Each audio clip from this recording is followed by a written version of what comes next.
Hello everyone, Simon Stevens from Inception Designs here, and this is the first of two videos on how to set up and time your Inception Designs Autococker. So we're going to transition over. So if you followed our build videos, you'll know that when you installed the hammer, you screwed down the hammer lug 3.5 turns.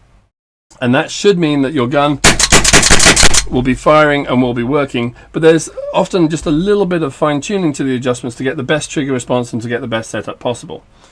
Now, it's a little hard to see, but you can see the trigger in there in the slot. Now, what we want is we want the hammer to drop while the trigger plate's moving backwards, but before the timing rod starts moving. Now, the way to do this and to test it is to hold the gun and put one finger pulling the trigger forwards and one finger pulling the trigger back. I'm going to try and get it on camera here. Okay, so now I'm going to pull it back slowly. And in typical fashion, this is actually very well timed, but we're a little bit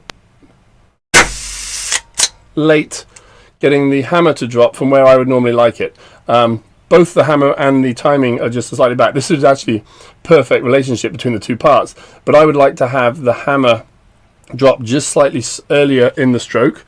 So what we're going to do is we're going to take a 1/8 Allen key. We're going to put it in the hammer. Now you might have to pull the cocking rod just slightly to allow it to go through.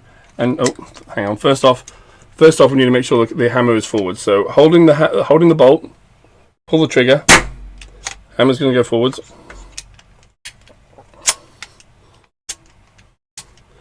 Okay, so holding the bolt, hammer's going to go forwards. We're going to take the Allen key, put it in to the hammer lug, and we might need to just pull the hammer back a little bit to get it to drop in. There we go, we dropped in. Now I'm going to turn this back about 60 degrees of rotation, partly because we've done so many guns, we know that ends up with them being in a good location.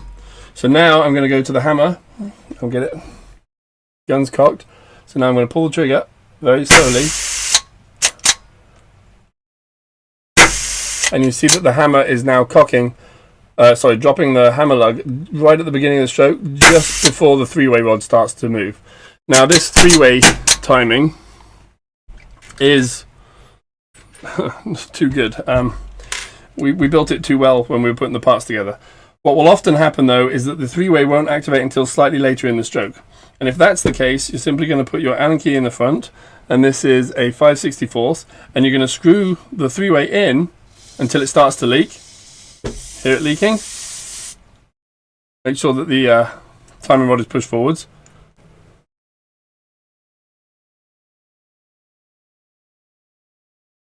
So hear it leaking, and you're going to back it out one rotation. Okay? And then that should be a good location.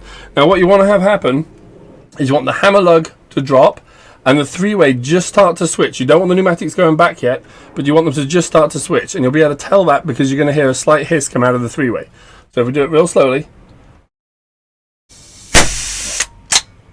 what we had there is the three-way start to leak before the hammer dropped.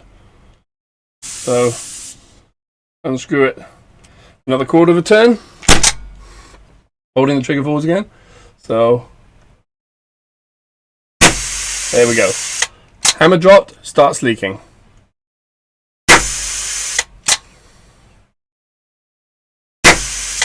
And then the pneumatic starts switching. So this is timed very, very close. Great way to have your gun set up. And then what we're going to do from here is we're going to take this out and we're going to put it over the chronograph, or shoot paint through it rather. And what's going to happen is we're going to put a ball on top of the bolt, we're going to have the barrel on the gun, and we're going to pull the trigger, and we want to make sure the ball doesn't fly out of the breech. As long as the ball doesn't fly out of the breech, then you should be absolutely set to go.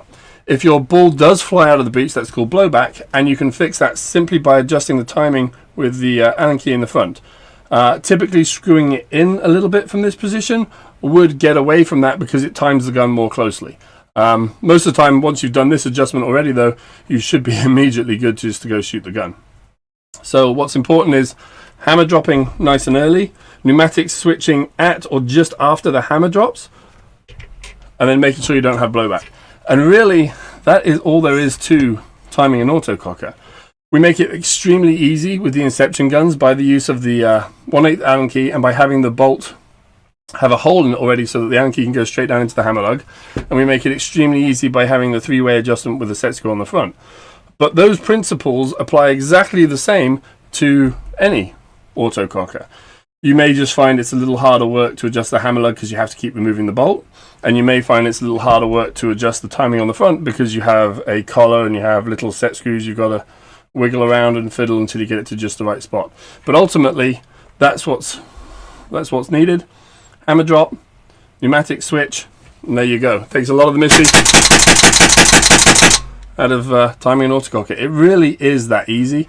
I know a lot of people over the years have been somewhat nervous, somewhat scared of timing autocockers. It doesn't need to be scary.